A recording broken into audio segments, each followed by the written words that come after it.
the Cyber Hub bunker and studio, you're tuning in to the Cyber Hub podcast. And now for your host and CISO, James Azar. What's happening, security gang? Happy Friday. Welcome to another Friday conversation. My BFF from another mother, Mr. Falone. Welcome to the show, buddy. How are you? Good. I see you're finally back in your studio. Kind of. It's not fully done yet, right? Like the studio is not fully done. It's still, the walls are very, very bare. That none of the sound barriers are up. But yeah, I'm at least not sitting in a dining room anymore. That's true. That's positive.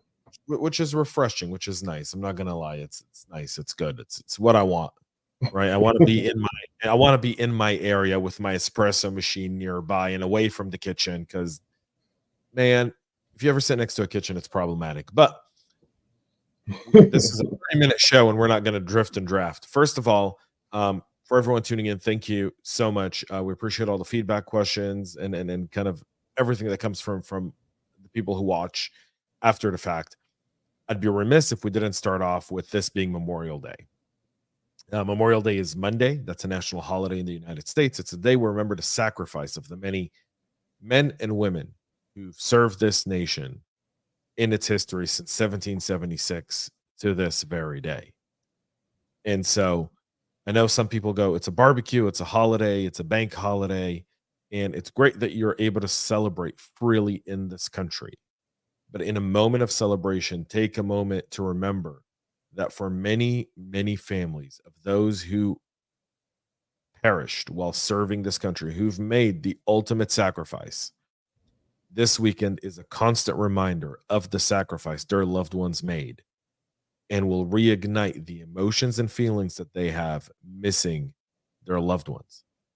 And so just be mindful of that. If you live or know a Gold Star family, this is a great weekend to just be there and listen, to listen to the stories. It's a great weekend to just reach out and put your hand on someone's shoulder and say, I see you.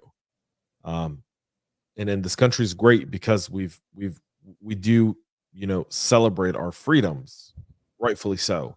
But this weekend is not a holiday.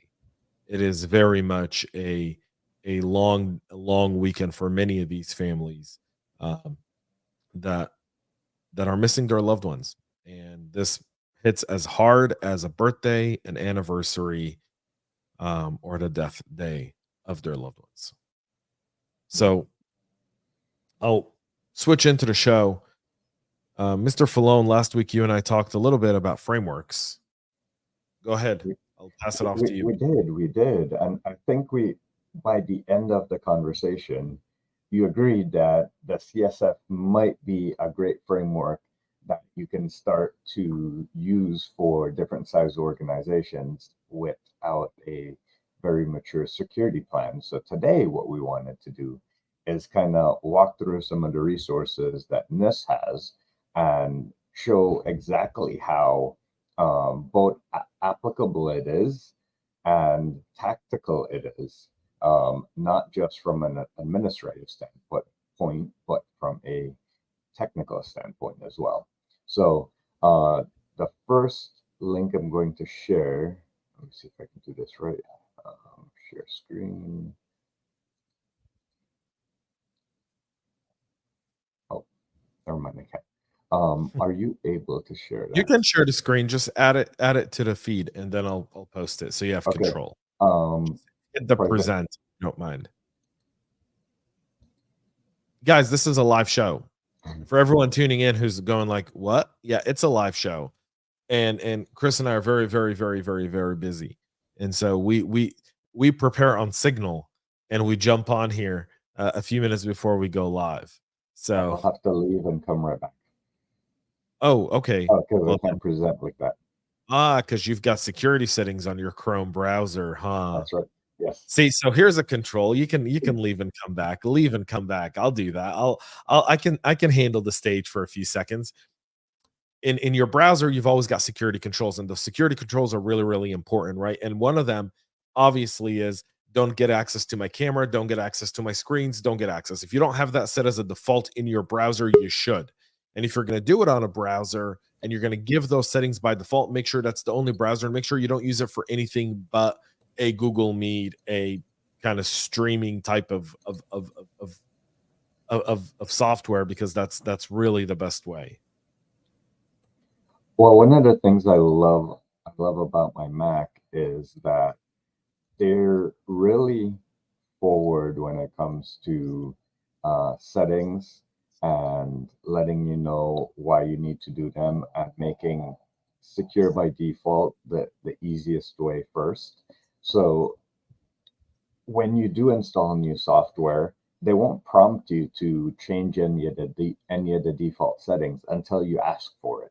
So when you install a new software like the streaming app, and want to request sharing permissions, you have to go through that process, which is good, which means it's not always open all the time. Okay, let's try this again. Share screen. We're going to try it again. Here we go. That's your tab. Okay.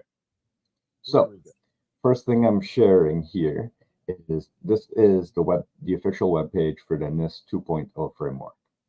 What I want to highlight here is the CSF does not prescribe how outcomes are to be achieved.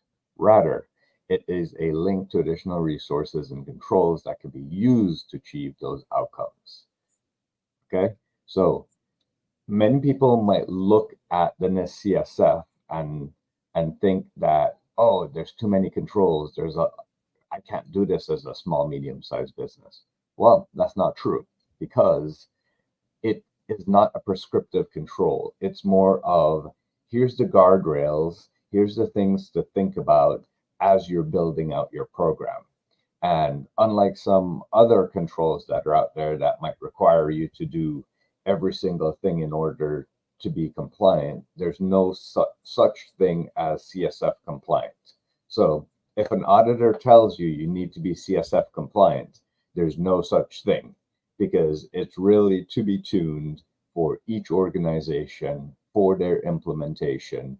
And the only time that you'll get dinged in a CSF audit is if you try to implement all the controls and you have no reason to do so. So all the ones that you can't properly implement, you'll likely end up having findings for.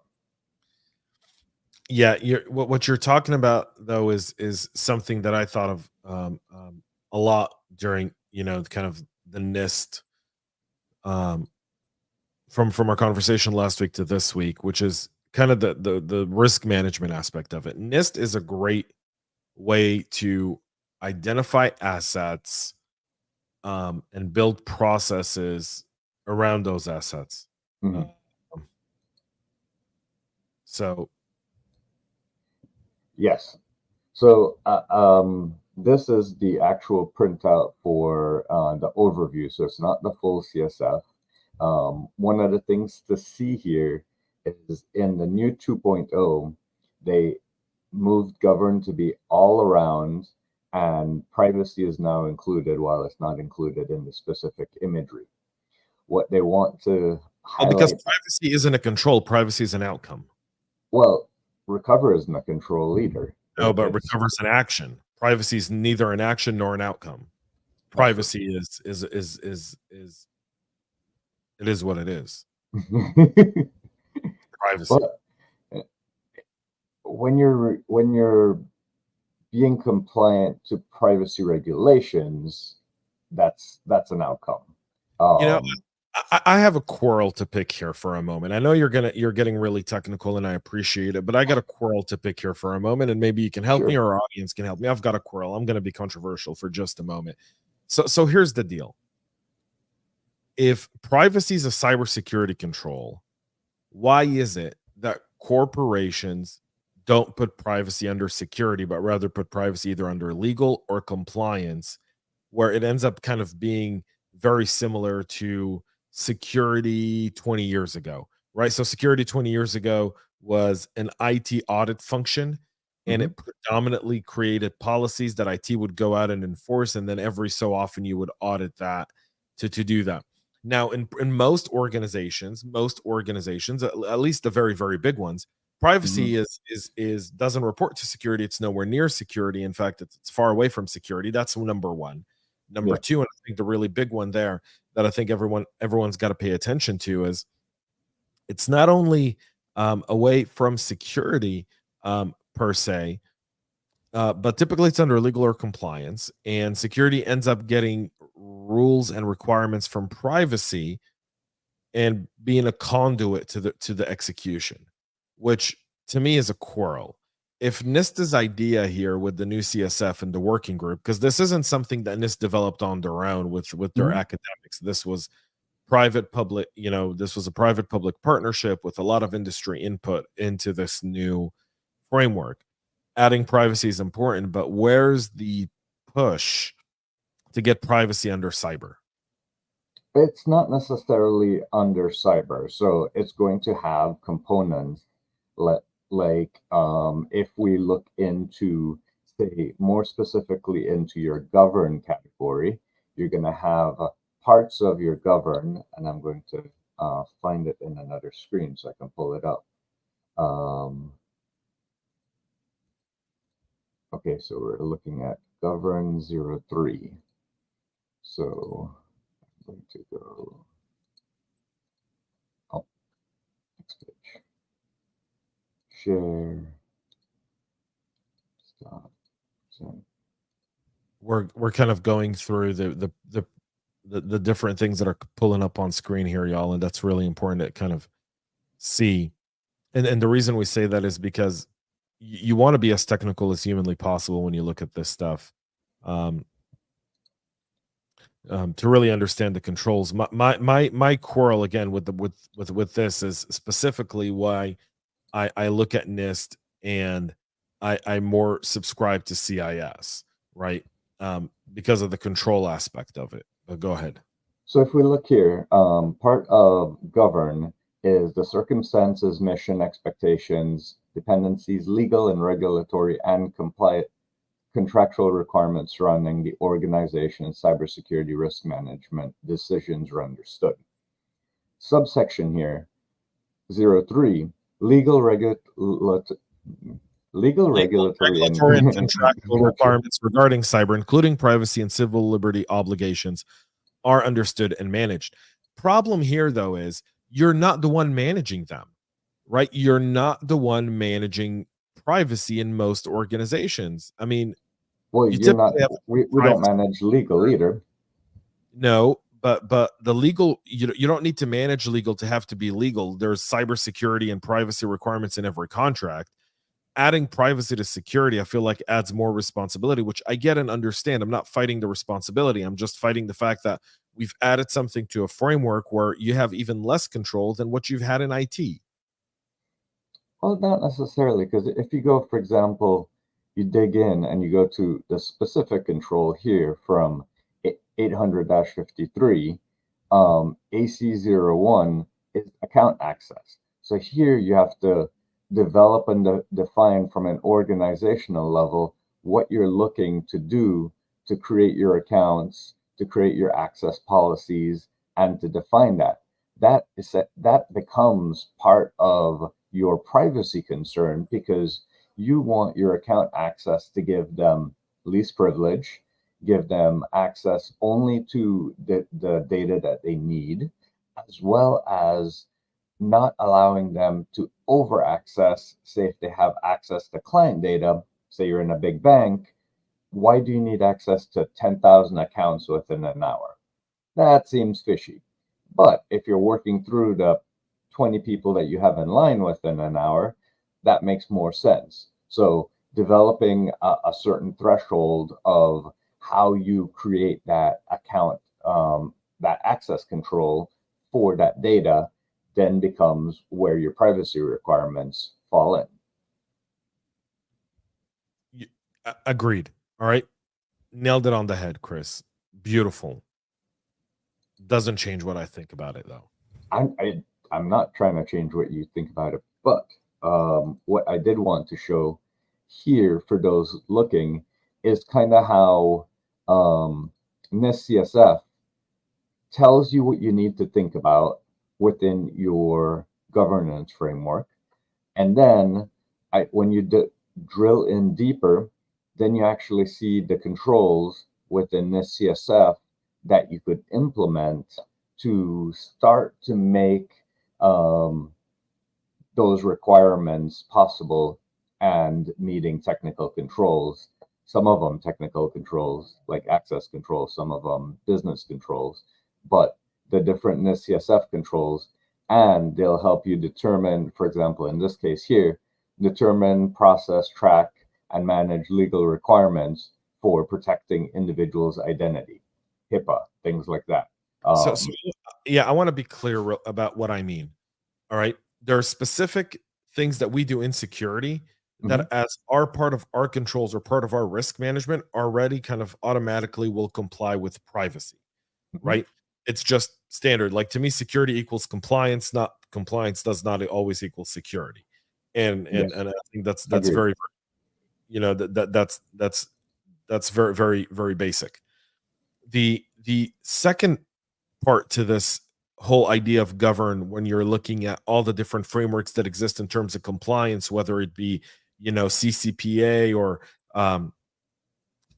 you know, Vermont as new privacy bill, or what you're seeing in Illinois and other places, is what ends up happening is you're building a specific set of controls that help achieve security and entail address privacy. Yet when brass tacks come to it from an audit perspective, you lack the oversight as a practitioner in terms of fighting for the controls or creating additional business processes. See, to me, this is one of the biggest challenges we have in the dysfunctions and kind of the corporate function of the way we approach cybersecurity, and then the way we look at these frameworks. The dysfunction is, you've got to look at the NIST CSF or CIS or MITRE or whatever you look at. You've got to look at it the same way you would look at anything else. Is what does it do to help me, right? And then what kind of within my role, within the org structure, within the areas of responsibilities that I've been given authority over in the company, what influence do I have on specific things? And I think this is one of the more confusing aspects of looking at any framework. If you look at the CIS framework talks about application security and infrastructure, right? And they talk about kind of setting those up. And if you think the CIS ones are specifically controls. They're not. It's not a governance structure. No, I agree. That's not the claim I'm making. What I'm trying to say, though, is that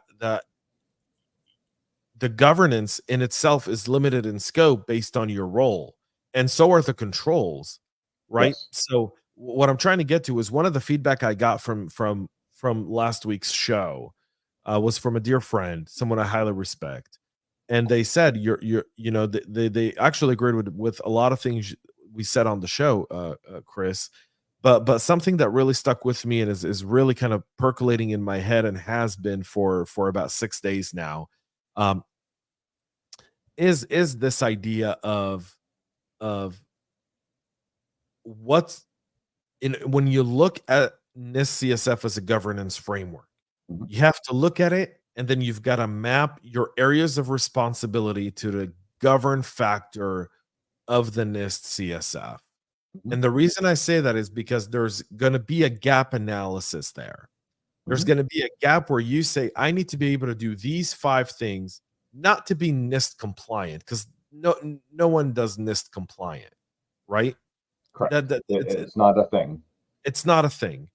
But in order for me to be able to give the board the right risk assessment when it comes to information security, data security, and operational security for the organization, because that's really, when you look at the many lines of disciplines of cybersecurity, as a CISO, as a leader, as a practitioner, you're in charge of ensuring some level of security, either to data, IT systems, operational systems, or the latter. So when we look at this, you've got to be able to build yourself a gap analysis. And I think that's a great first step, is when you look at the NIST govern, and then look at your areas of responsibility that lie within your job description and areas of responsibility given you by your organization. Then start to identify the gaps where, according to the organization, you don't have that. And that kind of becomes the internal politics, brass tacks here, real quick, Yes, right? That exactly. kind of becomes your internal battle with your supervisors, with leadership in terms of, and I don't mean battle like fist fight, but I'm talking about the gaps that exist within the areas of responsibilities that introduce more risk to the organization for a multitude of reasons. It could be because no one's looking at it. It could be because someone's looking at it from a compliance perspective and not a security perspective. It Mhm. could be that someone's not assessing that risk properly or have identified that there is a gap within there. And it's a great way to really gain some more authority as a security practitioner by doing that. And that's why I highlighted this oversight section, section one, is that the cybersecurity risk management strategy outcomes are reviewed, informed, and adjust the direction of the overall organization's wide risk management approach. And you can't look at it as separate entities. Like we've been so siloed for so many years that you're like, oh, that's IT risk versus legal risk versus risk management risk. No, it's all the same risk. You have to eventually put it all in the same risk register if you're doing it right. And whether it is, hey, I could get fined because I don't meet this legal requirement in New York. If you don't meet the legal requirement, or if you don't have a good risk management posture, both of them end up affecting the organization and could affect them in similar ways. So that's important there. The last thing I wanted to touch on is how CSF is really that guardrail to many other um,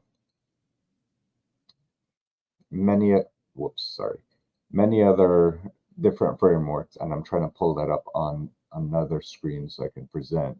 But in the meantime, James, like when you look at all of these controls, like people get overwhelmed and they think like they have to implement all of these controls. They don't. They just have to find the right ones for their organization, and where would be the optimal place to achieve the high level results of the strategy with some of these controls. They don't have to do all of them. Yeah, what I would say is you can take all of those controls, you can put them on a CSV or whatever, um, um, or any sort of tool that you would use to manage this. And I would start rating the greatest risk to your organization based on your internal risk assessment.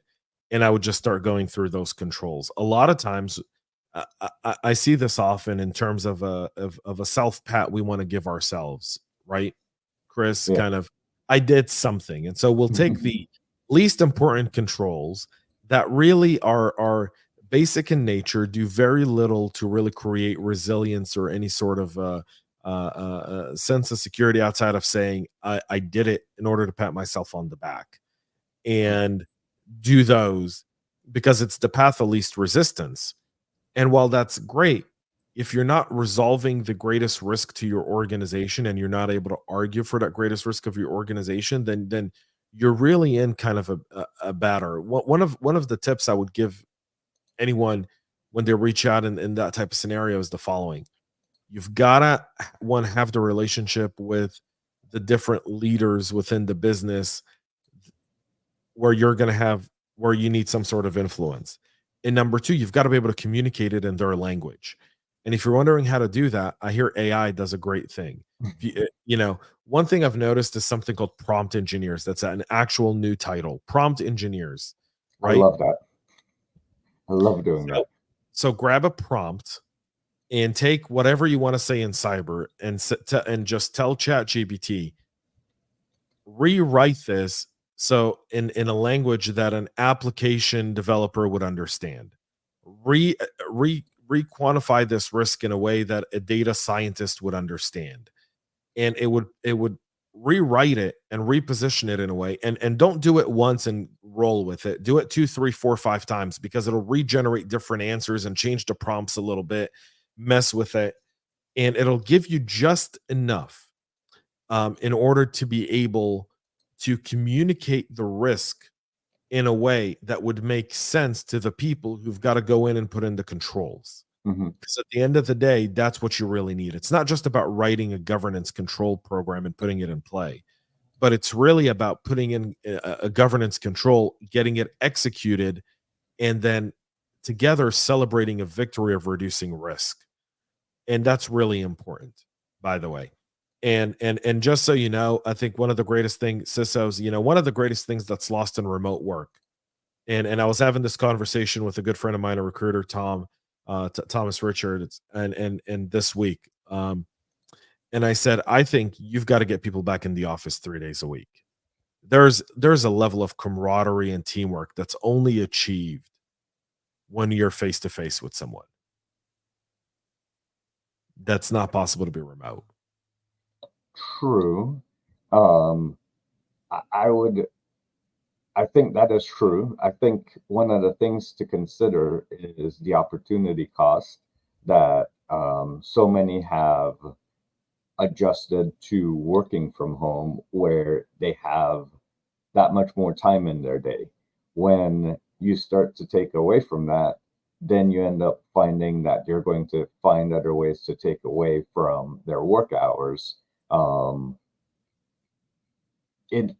In doing longer lunches, in doing stuff like that during the middle of the day, which they might not have been doing before. I will gladly take that downside over the upside of what happens in a room full of people. And I see it every time I travel. Every time Mm. I travel and I'm in a room with someone and I go, wow, the Slack communication's great, but there's always misunderstandings. All of a sudden we're aligned, we understand each other, we're breaking bread, we're grabbing lunch, we're making a cup of coffee, we're having a conversation face to face, we're looking in the pupils of each other's eyes. Um, Look, I think the only way you can do that is if you're in person. And I Yeah, do I think agree. that within the next several years, you will see that people will be back in the office 3 days a week. I definitely think like strategic meetings like that are important and need to happen in person. Um, we've lost the ability to manage meetings effectively. And I think from that, we have to make sure that when we have people back in the office, that we're using their time wisely. Absolutely. I know we're at time here. It's the bottom half of the hour. Any final words before we Yeah. depart this Friday, Yes, Mr. I Prince? just wanted to show some quick implementation guidance that they share. They have different templates that are designed, whether for small business, larger business, ERM, supply chain. Those are some of the cool things that they came out with this roundabout. Uh, it goes down to creating your identify strategy, helping you figure that out. So, as a small business, oh, look, here's a link to a risk register template. Oh, here's a link to what might be sensitive. And it really helps walk the small businesses through what might be applicable to them. And as you see here in Identify, they only have a couple controls out of all that you saw before, because that's all that might be applicable to them at that stage. So just a reminder, and I have one more screen I want to share, just so that for the consultants out there or the leaders like yourself, you want to show that you've been growing over time. Here we go. One of the things that you can do to track your growth with using this CSF is look at how informed you are for the different tiers. So partially informed, risk informed, you're doing this stuff all the time. Man, you're getting in data feeds all the time, and you can quickly adapt to what's happening, whether it's in the threat environment, within your own environment, legal environment. So those are the different stages. Um, I will be very clear that this is not a maturity rating, because yes, there's some people that kind of conflate the two. This is just an implementation tier of how you're implementing CSF within your organization. Absolutely. Well, Chris, thank you so much for sharing. That was awesome. Thank you for everyone for tuning in today. Again, I'm going to sign off with what I started off with. It is Memorial Weekend. Please don't go to a veteran and say Happy Memorial Day. Just please don't do that. There's nothing happy to anyone this weekend. If you're a veteran who served in combat, this weekend is a stark reminder of the men and women you fought with and who made the ultimate sacrifice to give us the freedoms and the country we have today. And when those men and women fought, when they perished, they weren't Republicans or Democrats. They weren't conservatives or liberals. They weren't right or left. They were Americans. And in a time of great division, where people stoke the flames ahead of a presidential election, and I pray that we find that we have a lot more in common than we do have apart, that the divide that exists in the social construct really doesn't exist in the military construct. And when you go to honor those brave men and women who made the ultimate sacrifice, no one's pulling a presidential poster with them or some sort of political hack with them as well. They're pulling and they're looking at each other and they're hugging each other, irregardless to political opinions, race, creed, religion, or anything else. And so if you take anything away from this weekend and you want to reflect on that, is when those men and women made the ultimate sacrifice, they made it for everyone, and not just one group or another, but they made it for everyone combined. And may we as people in this time find that same spirit that they had when they made that ultimate sacrifice for all of us, that at the end of the day, we're all Americans. And at the end of the day, we all want what's best for our country and our fellow neighbors, community, and county and state. We may have a different way to go about it, but when we stop talking, when we fall into social media algorithms and streams and opinions, and we only hear one side, we tend to think the other side's completely wrong. And may this weekend be one of unity, of togetherness, of celebrating these great American heroes' lives that have brought us up to here. And I'll sign off with that. Have a great weekend, y'all. Thank you. Reflective weekend. Take care. Indeed. We love feedback, so make sure to connect with us on social media and subscribe to our podcast on your favorite podcast listening platform.